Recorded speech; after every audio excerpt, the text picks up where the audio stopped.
চাও বল যে আমরা এখানে আছি, এখানে বসে কাজ করি।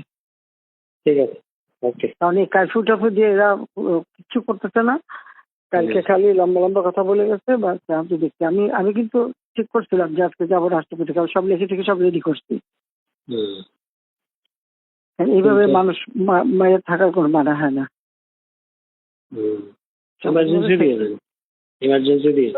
দিয়ে লাভ হবে কি? ওই তোমার যেটুকু রোল ওইটুকুই তো, এর বেশি হয় না। ওই জন্য রাষ্ট্রপতির কাছে দিয়ে আসলে তখন রাষ্ট্রপতি 3 বাহিনীর প্রধান যাকে যা যা করে করুক, কারণ এইভাবে আর সম্ভব না।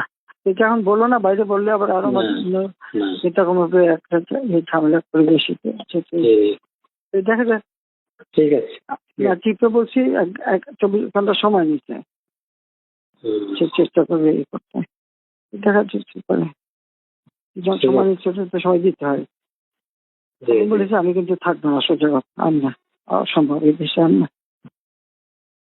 ঠিক আছে, এটা আপনি নেতা কর্মীদের কিচ্ছু রাখতেছে না। প্রত্যেক জায়গায় সবার ঘর বাড়ি ছোট যে কি এগুলি জানো ব্যাপারে বাবা, যে নখারিতে ফোন করছে, কানপটে দিয়ে দিয়ে সব বাড়ি পড়াই দিচ্ছে। আর ডোনাল্ডো আমার সাথে 4টার সময় কথা বলতে চাইনি। আচ্ছা, আমার তো 4টায় ব্রিফিং দিয়েছি। কথা বললে বলুক, কি বলে শুনি। আচ্ছা ঠিক আছে, ওকে। জি।